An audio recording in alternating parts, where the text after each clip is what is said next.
오늘 시편도 보시다시피 딱 탄원시 같은 느낌이 딱 드시죠, 그렇죠? 탄원시, 하나님 앞에 나의 고통과 아픔을 간절하게 탄원하는 내용의 시죠. 그래서 개인 탄원시로 이제 장르가 이제 분류가 되고요.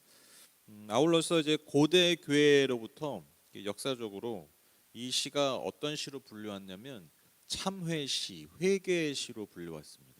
그러니까 다른 어떤 탄원시 또 다른 시편과 다르게 이 시편 기자가 하나님 앞에 회개하는 어떤 그런 심령과 마음들이 드러났어요. 그래서 고대 교회로부터 이제 7개의 시편, 6편, 32, 38, 51, 102, 143, 이 7개의 시가 이제 참회시, 회개시로 분류되는데 그 중에 첫 번째로 해당하는 회개시이기도 합니다. 그러니까 탄원과 회개 여러 가지가 잘 들어간 시라고 볼 수 있겠죠.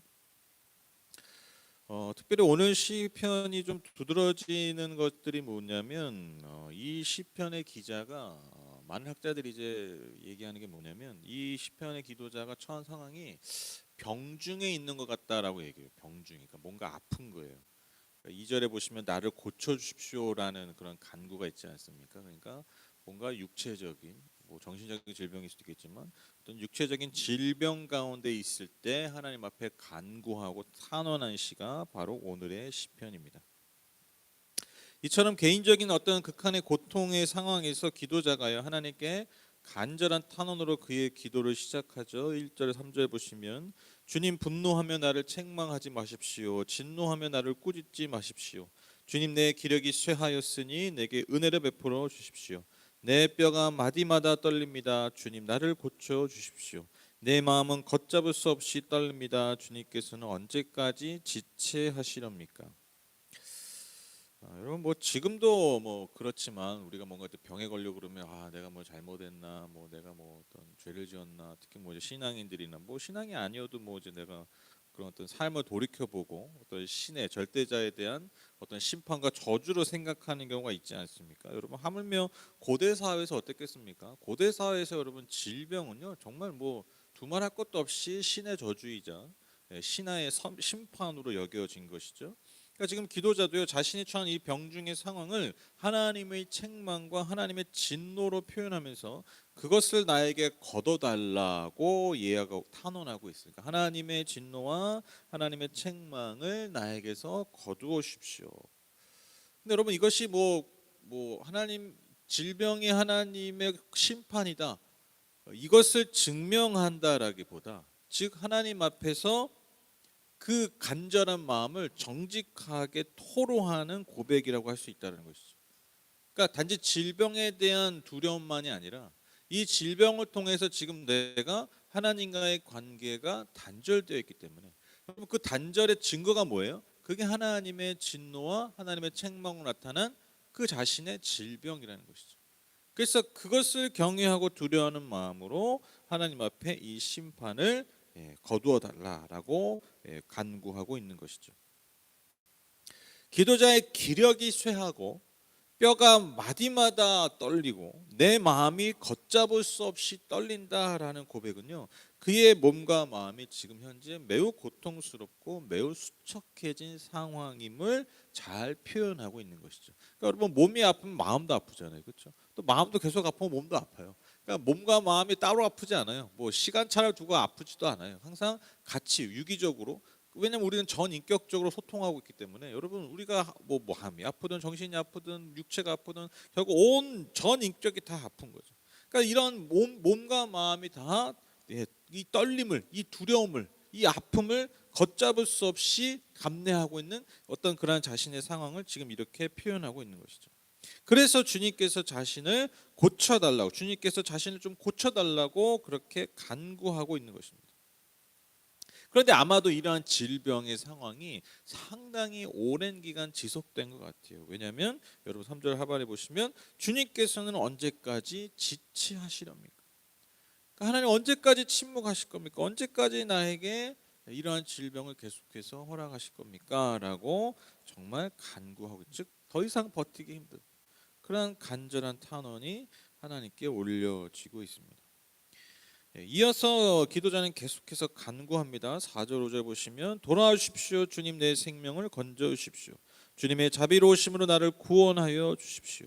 죽어서는 아무도 주님을 찬양하지 못합니다. 소울에서 누가 주님께 감사할 수 있겠습니까? 지금 기도자가 뭐 하고 있습니까? 회개하고 있죠. 하나님 내 잘못을 용서해 주시고 내게 있는 그러한 주님의 저주와 심판을 거두십시오. 그렇게 하나님 앞에 회개하고 있는데 지금 기도자가 또 아주 재밌는 그 기도를 드리죠. 내가 주님 앞에 회개하니까 주님도 돌아와 달라는 거예요. 돌아와 달라. 여러분 이 여기서 쓰여진 이 돌아와 달라는 표현이 이 히브리어로 슈브 동사예요. 슈브. 그러니까 이게 아시죠? 히브리어로 회개하다, 돌이키다. 이게 슈브거든요. 그러니까 같이 쓰고 있는 거예요. 그러니까 하나님 나도 주님 앞에 돌이킬 테니까 주님도 나에게 돌이켜 달라. 왜 그렇습니까? 주님께서 나에게 돌이켜 주셔야 나에게 잃어가고 있는 그 생명이 다시 살아날 수 있기 때문에. 여러분 이게 되게 중요한 건데 여러분 회개가 능력 있는 게 아니라 그렇죠? 회개를 받으시는 하나님의 은혜의 능력이 있는 거죠. 그렇죠? 그래서 여러분 그 니느웨 성의 그 왕도 회개할 때 야 우리가 회개하면 하나님 용서해 줄까 이렇게 얘기 안 해요. 우리가 회개하면 하나님 용서해 주실 수도 있을 수도 있어. 그 겸손한 마음. 하나님 그것을 통해서 그 땅을 심판을 유보하신 거죠. 그렇죠? 회개는요 무슨 요술방망이가 아니에요. 하나님의 용서와 하나님의 은혜와 하나님의 구원을 얻어낼 수 있는 무슨 뭐 카드, 뭐 신용카드, 뭐 지불하는 그런 게 아니에요. 당연히 얻을 수 있는 게 아니죠. 그렇죠? 회개를 인간의 그 돌이킴을 받으시는 하나님의 돌이킴. 그러니까 하나님의 돌이킴이 없다면요 우리의 회개는요 아무 의미가 없어요. 그렇죠? 내가 아무리 잘못했다고 해도 재판장이 너 그래도 유죄야라고 선포하면 끝나는 거예요. 그렇죠? 근데 우리가 회개할 때, 우리가 주님께 돌이킬 때 주님도 우리에게 돌이켜 주시는 은혜를 베푸실 때, 즉 그러한 이 쌍방의 회개, 쌍방의 돌이킴이 만날 때 여러분 무엇이 이루어지는 거라고요? 구원이 이루어지는 것이죠. 그래서 하나님도 돌아와 달라고 간구하고 있어요. 왜? 그 구원이 즉 나의 새로운 생명이 오직 주님의 그 자비하심, 이게 헤세드입니다. 이 헤세드이기 때문에 그것을 간구하고 있는 것이죠. 그래서 여러분 기도자는요 내 생명 앞으로 하나님께서 내게 주신 이 생명을 통해서 계속해서 주님을 찬양하고 주님께 감사하며 예배하기를 소망하고 있어요. 어떻게 얘기하면서요? 죽어서는 아무도 주님을 찬양하지 못합니다. 수월에서 즉 뭐 음부라고 옛날에 음부라고 표현했죠. 그 어둠의 땅에서 그 어둠의 영역에서 누가 주님을 찬양할 수 있겠습니까? 감사할 수 있겠습니까? 주님 내게 주신 이 생명 안에서 하나님 내가 주님을 계속해서 예배하기 원합니다. 계속해서 감사와 찬양을 드리기 원합니다라고 고백하는 것이죠. 이제 그런 마음인 것 같아요. 우리도 어려움이 있고 그러면 그냥 하나님 도와달라고 그러고 하나님께 좀 징징거릴 때 많잖아요. 근데 이제 가끔 이제 그런 것도 이제 지겨울 때가 있어요. 하나님 제가 언제까지 이런 기도해야 됩니까? 언제까지 하나님 앞에 맨날 뭐 도와달라고 하나님 앞에 하나님 앞에 맨날 땡깡이나 불러야 되고 언제까지 제가 이런 기도만 해야 됩니까? 하나님 제가 하나님 앞에 감사하고 하나님을 높이고 그런 기도를 드리고 싶잖아요. 그런 찬양을 드리고 싶잖아요. 그런 예배 드리고 싶잖아요. 그렇죠? 그것도 뭐 여러분 뭐 그리 아니하실지라도 뭐 하나님 앞에 뭐 찬양하고 감사하고 예배할 수 있죠. 그것도 하루 이틀이에요. 그거 못해요. 뭔가 그래도 하나님이 내 삶에 은혜를 베풀어 주시고 내 삶에 뭔가 채워 주시고 그래야 아니 솔직히 그렇잖아요. 그게 있어요, 여러분. 우리도 뭐 계속 하나님도 감사하고 그리고 하나님 그러신 분이에요. 하나님 우리를 채워 주시고 하나님께 은혜 베풀어 주시고 그런 분이에요. 그러니까 저는 이 고백이 좀 그런 마음이 지친 그 영혼이 하나님 제가 언제까지 하나님 앞에 이렇게 맨날 이런 기도 나 살려달라는 기도만 드려야 되겠습니까? 하나님 저를 다시 하나님의 은혜를 주셔서 햇새를 주셔서 다시 잘 살려주셔서 하나님 제가 주님 앞에 더 주님의 이름을 높이며 찬양하며 나를 구원해 주시고 나에게 다시 새로운 생명을 주신 주님을 주님께 감사하며 노래하며 예배하기 원합니다. 그런 애절한 마음이 이 기도 안에 담겨 있지 않을까. 그러니까 이렇게 하나님 죽으면 하나님 누가 예배합니까? 하나님 음부가 가가지고 수월에 내려가가지고 누가 주님 앞에 감사하겠습니까? 저만 그러겠어요 하나님? 다 그래요 다. 안 믿는 사람들도 안 믿는 사람들 하나님 모르는 사람들도 저거 뭐 맨날 저렇게 징징대다 가더니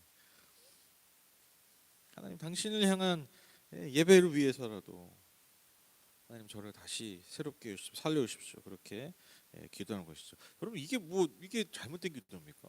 이게 뭐 믿음 없는 기도입니까? 아니죠. 이게 인간의 기도예요. 인간의 기도. 저도 진짜 그런 기도 할 때 많아요. 하나님 뭐 언제까지 뭐 이래야 됩니까? 언제까지 뭐 그게 뭐 잘못됐냐고요. 그게 뭐 하나님 지으신 나죠. 아닌 척하는 게 더 웃긴 거예요. 아닌 척하는 게 더 여러분 그거야말로 종교예요, 종교. 내가 하나님 앞에 정직하게 예배하는 거. 부족하고 어려우면 탄원하는 것이고 내 안에 채워지면 감사하고 노래하는 거예요. 그렇죠? 송축하는 거예요. 이게 너무 당연한 겁니다. 근데 진짜 그러니까 여러분 진짜 문제가 그거예요. 하나님의 은혜를 베풀어 채워주는데 감사하고 찬양하지 않는 게 문제죠. 그렇죠? 하나님은 채우신다. 에휴, 너 하나님 이렇게 채우시니까 너 노래하는 거야. 당연한 거 아니에요? 진짜 문제는 그거예요. 그랬는데도 찬양하고 감사하지 않는 거예요. 반대로 또 마찬가지입니다. 여러분 내게 어려움 있고 내게 아픔 있고 고통이 있는데 탄원하지 않는 게 문제죠. 그게 문제예요. 그래서 꾹꾹 눌러가면서 막 거기서 감사하고 아니 잘 될 때는 감사 안 하고 내가 막 뭔가 줄 때만 하나님께 줄 때만 그러는 것처럼 고상한 척하는 거죠. 고상한 척. 반대로 또 막 힘들고 어려울 때는 또 감사하고 거꾸로 된 게 거꾸로 된. 이러한 정직한 기도가 필요한 것이죠. 그래서 여러분 기도자는요 생명 가운데서 계속해서 주님을 찬양하고 감사하고 예배하기를 소망하고 있다라는 것이죠. 이어지는 6절 7절 보시면 나는 탄식만 하다가 지치고 말았습니다. 그러니까 지쳤다는 거죠. 밤마다 짖는 눈물로 침상을 떼며 내 잠자리를 적십니다. 정말 여러분 이 시편 6편 6절 이 고백은 정말 많은 분들의 그런 심령을 표현한 거죠. 이것만큼 어떻게 그 고통과 번민 가운데 그 밤을 지새야 되는 분들의 마음을 표현한 구절이 있겠습니까? 너무 유명한 구절 아닙니까?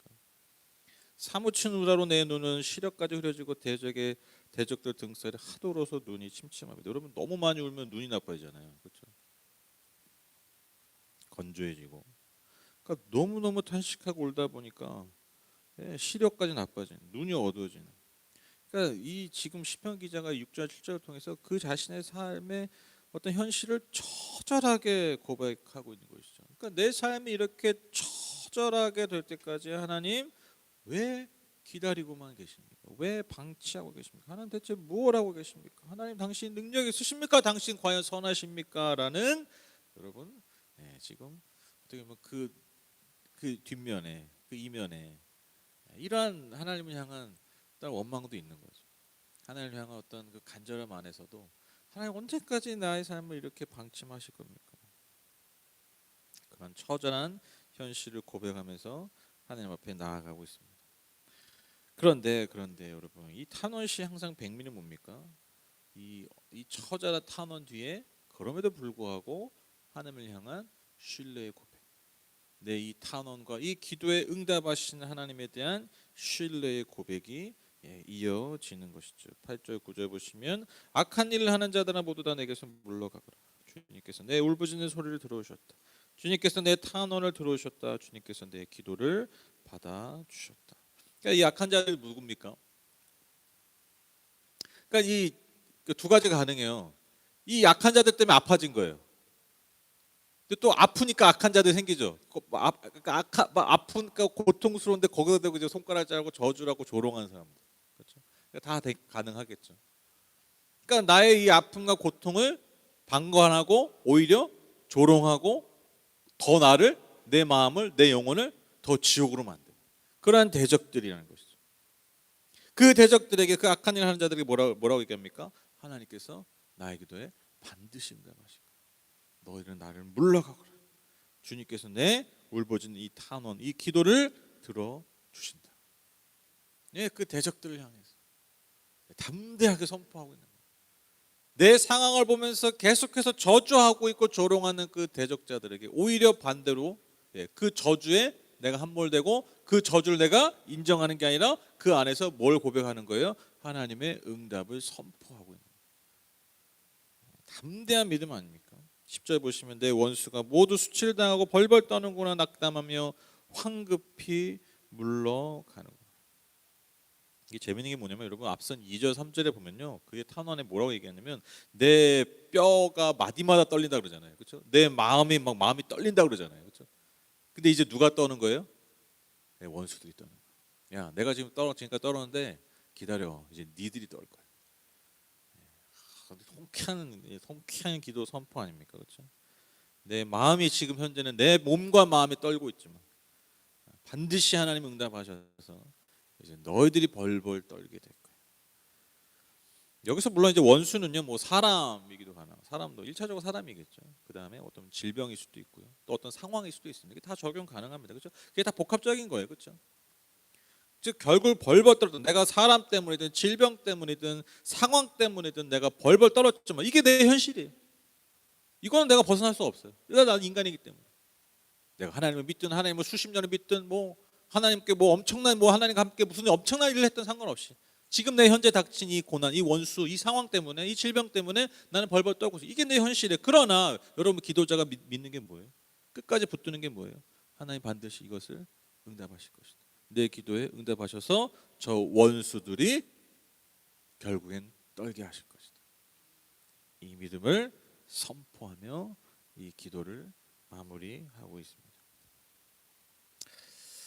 여러분 오늘 말씀을 통해서 우리가 깨달을 수 있는 게 뭐냐면요, 첫 번째로 여러분 하나님은요 자신의 자녀들도 때로는 징계하신다라는 거예요. 여러분 이거는 우리가 부인할 수 없습니다, 그렇죠? 마치 부모가 여러분 자신의 자녀들을 훈계하듯이, 그렇죠?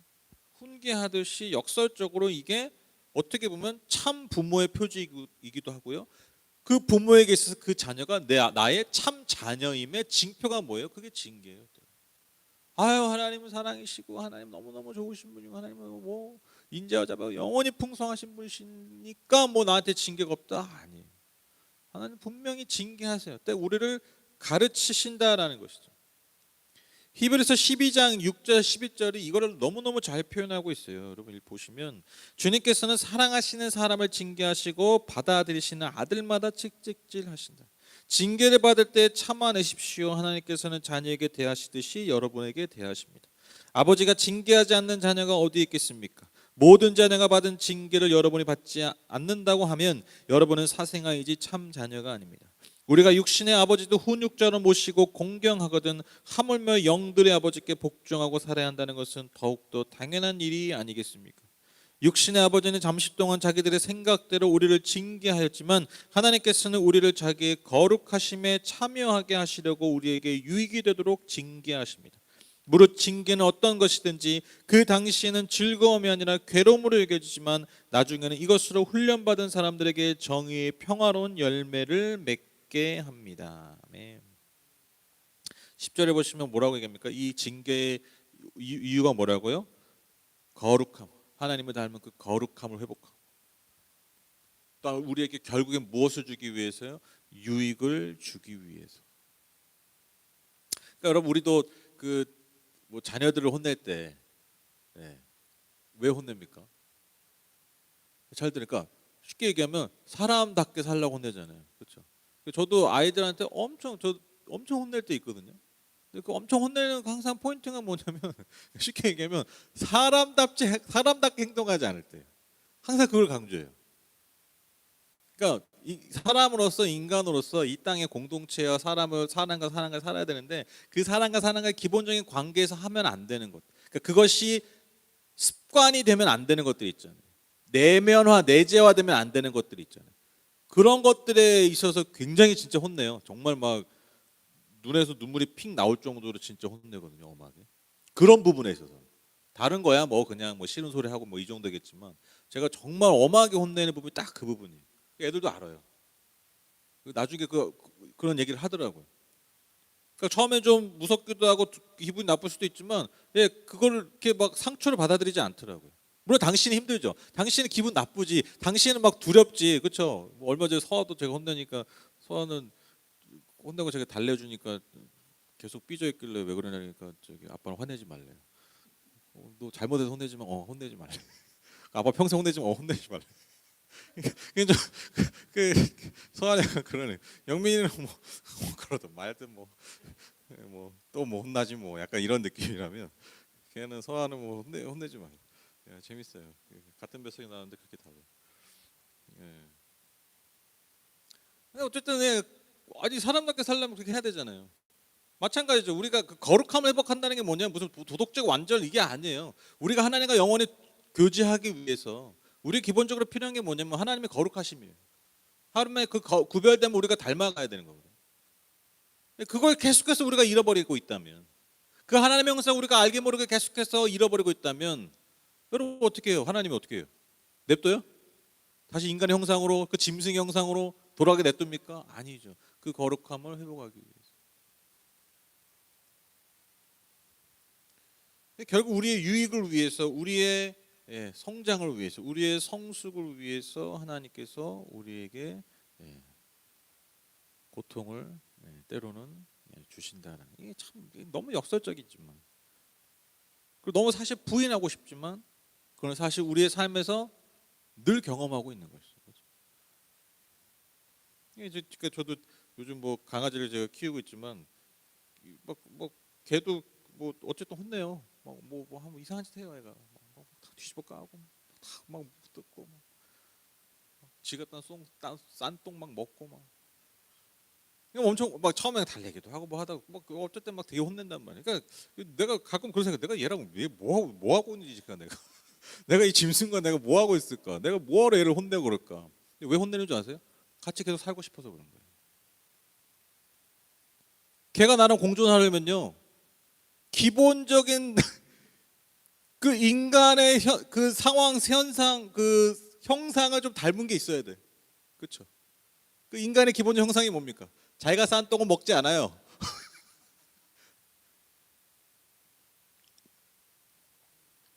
근데 제가 볼 때 좀 기분 나쁜 비유실 수 있겠는데, 하나님 우리 보시 다 그럴 것 같아요. 아이고 이것들은 지들이 싼 똥 지들이 먹고 사는 거야. 그게 더러운지도 모르고, 그게 자신을 더럽히는지도 모르고, 맨날 그 반복이에요. 지가 싼 똥 그 더러운 거 계속 먹으면서 그게 맛있네, 배부르네, 이거라도 먹어야지. 인간의 삶이 이거 반복 아닙니까? 지가 싼 똥 지가 먹는 거죠. 그래서 우리가 저희가 달래기도 하고 뭐 다른 거 맛있는 것도 먹여보래요. 똥 싸고 나면 먹여도 보고 또 어쨌든 잘하다가 또 어쨌든 와가지고 또 한 입 먹어 막. 어떤 날 열받아가지고 제가 엄청 혼냈어요 며칠 전에. 달래도 안 되니까 또 한번 혼내야지. 충격요법을 줘야지. 하나님 딱 그럼 개로 비해서 여러분 죄송합니다. 여러분을 강아지로, 그 멍청한 강아지로 비교해서 죄송하지만 솔직히 인정하자고요. 우리가 하나님 모시기 얼마나 그렇게 미련해 보이겠어요. 맨날 지가 싼 똥 먹고 아멘까지 하시네. 네네네. 네. 더러운 거 알면서도 먹고, 때로는 더러운지도 모르고 먹고. 왜 우리를 징계하시겠어요? 하나님 다른 게 아니에요. 너가 미워서가 아니고 너가 싫어서가 아니라 계속 하나님과 동행하기 위해서. 네. 하나님 자녀로서 자녀답게 그 걸음을 같이 걷고 싶으시니까. 야 그런 건 하지 마라. 그런 거 하지 마. 야 다른 거보다도 그런 건 하지 마라. 그 길은 가지 마라. 그런 행동을 하지 마라. 하나님 때로 우리에게 그렇게 다가오시는 건 아닌가. 그래서 여러분 우리는 고통을 피하고 싶어 하지만요, 여러분 역설적으로 여러분 과학적인 의학적인 발견을 통해서 우리가 알 수 있는 게 뭐냐면, 고통이 없는 삶이 진짜 고통스러워지는 거 아세요? 고통을 몰라서 고통스러워지는 거예요. 여러분 그 한센병 아시죠? 옛날에 문둥병으로 했던. 여러분 왜 문둥병이 끔찍한 병인 줄 아세요? 고통을 몰라서예요. 네, 뭐 뜯어 먹어도 모르고. 그러니까 통점이 역할을 못하는 거예요. 우리 몸에 통점이 있잖아요. 이런 자극을 느끼고.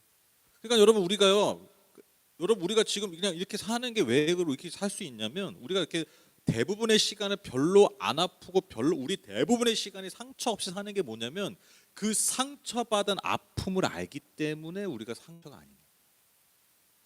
만약에 우리가 상처받는 이 통점이 없다면요, 우린 몇 날 며칠 못 돼서 온몸이 상처투성이가 되네. 온몸이 피투성이가 되네. 온몸이 멍투성이가 돼. 왜? 아니 아픈 경험이 있으니까요 조심조심 다니고 우리의 몸을 피하고 하고 다니는 거예요.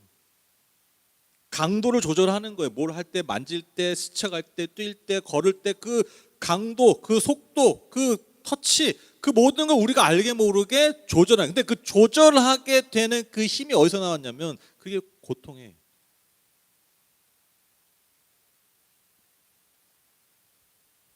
그러니까 여러분 우리는 고통이 없는 세상을 원하고 고통이 없는 삶을 원하지만 여러분 고통이 없는 삶은 사실 가장 고통스러운 삶이 된다는 거예요.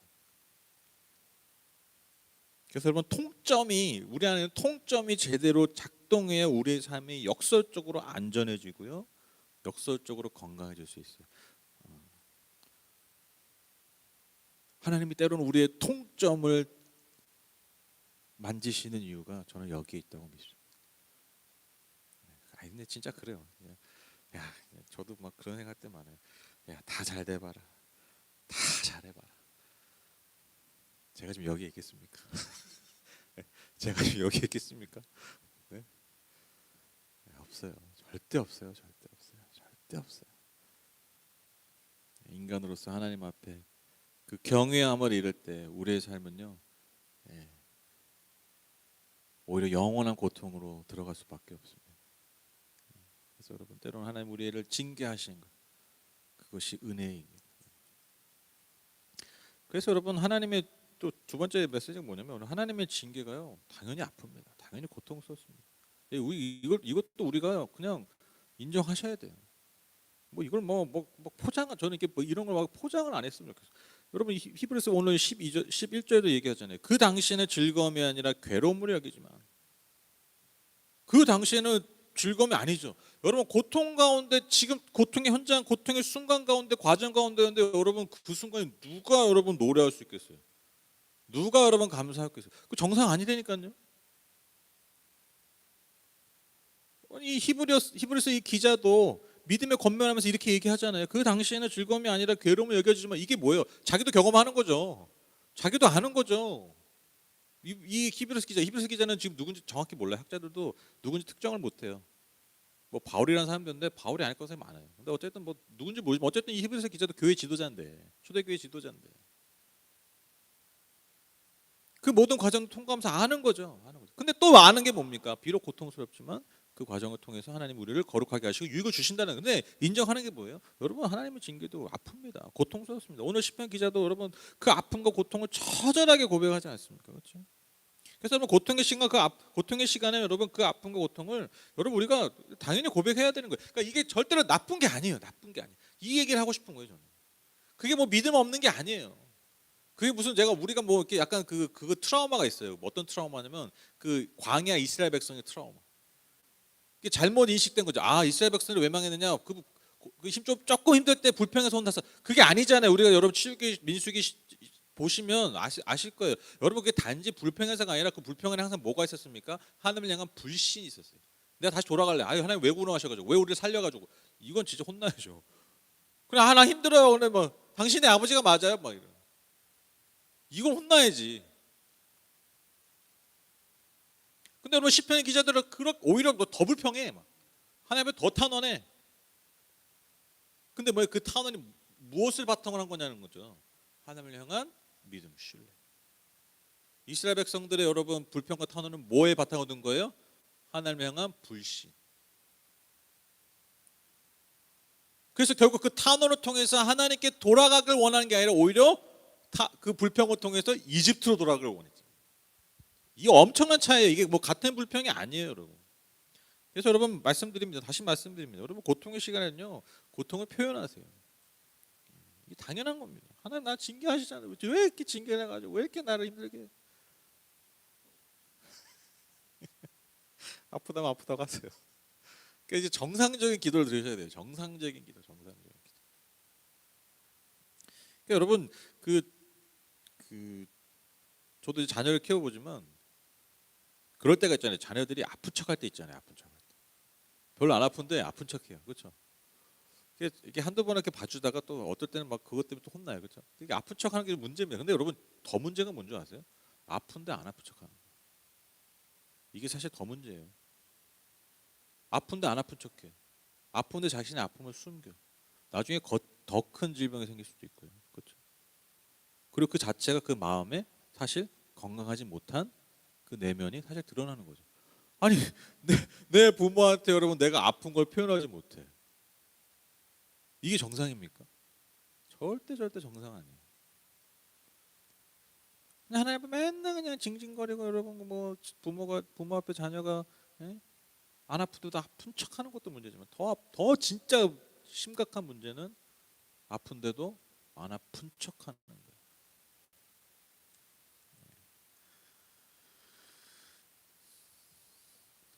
아픈 척 하세요. 아픈 척이 아니라 아프다고 하세요. 아프면 아프다고 하세요. 그게 좋은 기도예요. 하나님 그 기도를 원하십니다. 마지막입니다.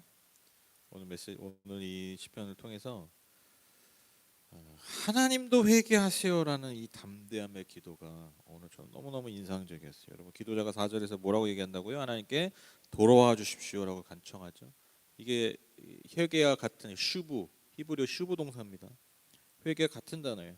즉 내가 주님께 돌아가니 주님도 돌아와 달라는 그러한 담대한 고백을 하고 있습니다. 그러니까 이걸 우리식 표현으로 하면 이렇게 얘기하는 거예요. 하나님 저 주님께 회개합니다. 하나님도 회개하세요. 하나님도 회개하세요.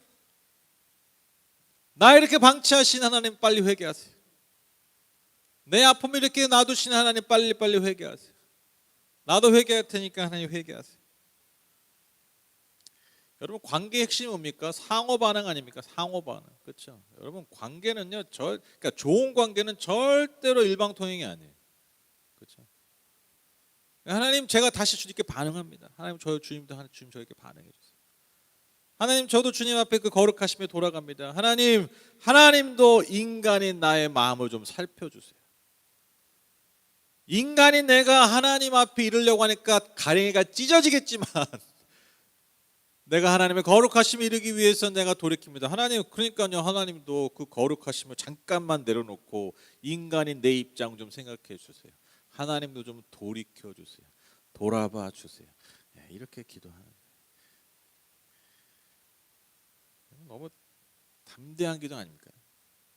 철없는 기도가 아니라 그 하나님의 관계에 대한 신뢰가 있기 때문에 여러분 이러한 기도를 드릴 수 있는 것이죠. 그렇죠? 여러분 물론 하나님 늘 우리 사랑하시죠. 늘 사실 우리를 향해 계세요. 하나님 뭐 우리가 좀 잘못하면 등 돌리는 분입니까? 하나님 우리 조금 잘못하면 저 멀리 가 있는 분입니까? 절대 그렇지 않습니다. 근데 뭐가 문제예요? 우리가 때로 그걸 느낄 수 없다라는 거죠. 우리의 상황, 우리가 처한 현실 그런 것 때문에 하나님이 때로는 등 돌리고 계신 것 같은 거예요. 하나님은 저 멀리 계신 것 같은 거예요. 그게 우리 현실이에요. 우리가 하나님 인식하는 그 한계라는 거죠. 특히 내가 고통과 아픔 가운데 있을 때 이것을 더 느끼는 것이죠. 그러니까 그때 우리가 하나님 앞에 기도해야 될 게 뭐냐는 거죠. 그때 우리가 하나님 앞에 담대하게 기도할 게 뭐냐는 거죠. 하나님 제가 주님께 돌이킵니다. 주님도 돌이켜 주세요. 주님 내가 주님 앞에 회개합니다. 주님도 회개해 주세요. 이 간절하고 이 솔직하고 이 담대한 기도가 하나님 앞에서 우리의 담대한 기도이기를 원합니다. 이 하나님과의 관계에 대한 이 온전한 신뢰를 통해서 할 수 있는 이 기도. 그렇죠? 하나님 아니 제가 제 수준 아시잖아요. 제 이 수준으로 하나님 그래도 어쨌든 하나님께 돌아가려고 하는데 하나님 내 수준 아시는 주님도 좀 내 수준에 맞춰서 돌이켜 주세요. 네, 기도하실 수 있죠. 왜 못해요? 네.